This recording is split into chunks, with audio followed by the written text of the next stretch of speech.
usually when we talking about homosexuality or spirit of lesbianism, when we deal with these particular subjects, we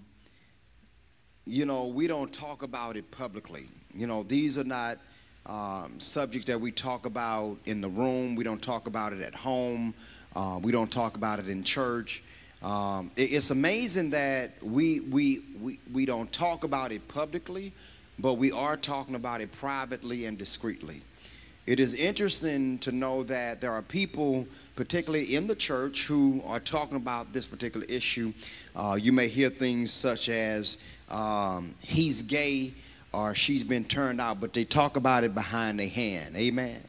Or you may hear something like he have sugar in his tank, or she's a dyke. Have y'all heard that? Yeah, in church. Amen. She's a dyke, or he bats from both sides of the plate. Amen. And so these are some issues that people are talking about it, but usually they are talking about it behind their hands. Amen. And unfortunately, when you hear people talk about homosexuality or lesbianism, oftentimes it's not from a position of love, but rather it is from a position of hate. It is from a position where people are hating and dogging and killing individuals who may be struggling with this particular spirit. Am I right about it? And so this particular topic, how some of y'all looking at me like, nah, it's like taboo, leave it alone. We don't discuss this. We don't deal with these particular issues. Can Pastor Jay, can you go on and just talk about me getting my house and me getting my baby daddy and me getting my breakthrough and me getting my money and all that kind of stuff? We want to, you know what I'm saying? We want to paint our picture and all kind of stuff, but you want God to paint his picture, but God, this little corner of the canvas, just leave that little portion alone and let me just do what I want to do and paint my little own deal right here. Amen. But church, I believe that we have a responsibility to address homosexuality and lesbianism. This is why. Because it is a trending topic. It's all part of our media. It's part of social media. It's a part of our literature. It's a part of our politics and all that kind of stuff. It is certainly up front and center. And the church have a responsibility to have truth in this hand and love in this hand. We must, as a church, address individuals perhaps in our family who are dealing with this particular issue, address individuals in our church, individuals on our job. The church must break the silence and begin to communicate this particular issue. Amen. Because look at somebody and say, it's here. And it ain't going nowhere. Are y'all with me?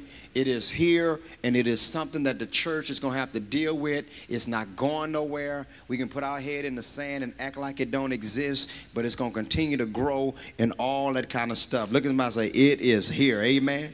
It's in fact, what is happening, and I'll say this in all due respect, but the gay community is basically strategically trying to promulgate its agenda. It is strategically and craftily trying to let us know what they believe. It's kind of like if you running for something or you got a campaign for something and you trying to get people to buy into what you believe and why you believe it. And so they are strategically, this is by design, taking advantage of political positions, taking advantage of the literature, taking advantage of media, because they want us to understand the gay agenda. Not that they trying to make us be gay, but they want us to understand the gay agenda. Are y'all with me today?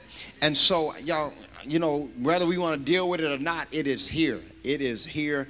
In fact, when you look in our political sector, the gay agenda, it is here. Amen. You got individuals who have come out of the closet and are now in cabinet, who are basically leading not only, states and all that kind of stuff. In fact, the city in which we live in, our mayor, openly professes, hey, this is who I am and this is what what I deal with. It is right here. Are y'all with me today? I don't know if y'all researched this, but there are some universities that basically have classes that you can enroll in and that teach you how to be gay. Amen. That's the name of the class, How to Be Gay.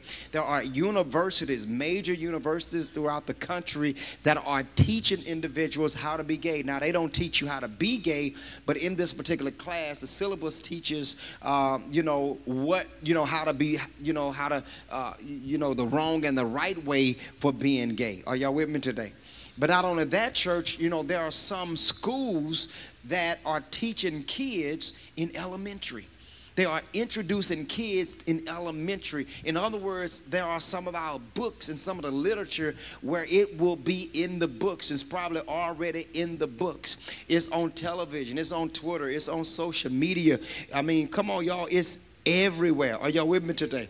You got sitcoms like Queer Eye for the Straight Guy, Boy Meets Boy, Will and Grace, Brokeback Mountain is in the church. There are people who will come up in this church who struggle with their spirit, and they be hugged up on one another. Amen. I can't get the husband and wife to hug like that. Amen. I just don't believe you ought to be booed up at church. This is not like a movie. Are you with me today? I think there's an appropriate place where you ought to be booed up and all that kind of stuff. But at church, we here to worship God. Amen. We ain't here to be flirting and all that kind of stuff, rubbing on his leg and sending little tweets, girl, wait till I see you at home and all that. No, you ought not be doing all that kind of junk in church. Are y'all with me today? You ought to reserve that when you get up out of the church house. So this is the agenda. The agenda basically is to get us to accept that lifestyle, to get us to accept same-sex marriage. And if we're not careful, it is in our face so much, we're going to hear about it so much that we will become desensitized to it. We will become numb to it, where we will begin to accept it and we will begin to embrace it as normal. So what I want to do today, with a spirit of love, but yet give you the truth, I want to let you see what God have to say, because I can't really deal with homosexuality and lesbianism from a psychological position or a biological position, but what I can do is give it to you from a theological position. Amen. So let's do that. Let's go to Leviticus chapter 18 verse 22. We're gonna be in class today, so we're gonna read together. Y'all ready? Leviticus chapter 18 verse 22. It should be on the screen as we prepare to look at this. Y'all ready? Let's go. Do not what? So y'all not, let's get committed. Amen. Y'all ready? Let's go together. Come on. Do not have sexual relations with a man as one does with a woman. That is what? Okay. Let's read it again. Y'all ready? Do not have sexual relations with a man as one does with a woman. That is detestable. Now, Moses is writing, the law, and in the book of Leviticus, Moses says, hey, if a man messes with a man or a woman sleeps with a woman, he says that's detestable. He says that's despicable. Are y'all with me? In some translations, it may say that is an abomination to God, that men don't sleep with men, young people, and women don't sleep with women. That is detestable. That is an abomination before the Lord. Are y'all with me today? Are you with me today? Are you feeling me today? Okay, we're going to kill the spirit up in this house. Amen. Now watch this. Watch this. Now when you take this particular verse to try to establish a dogma or a tenet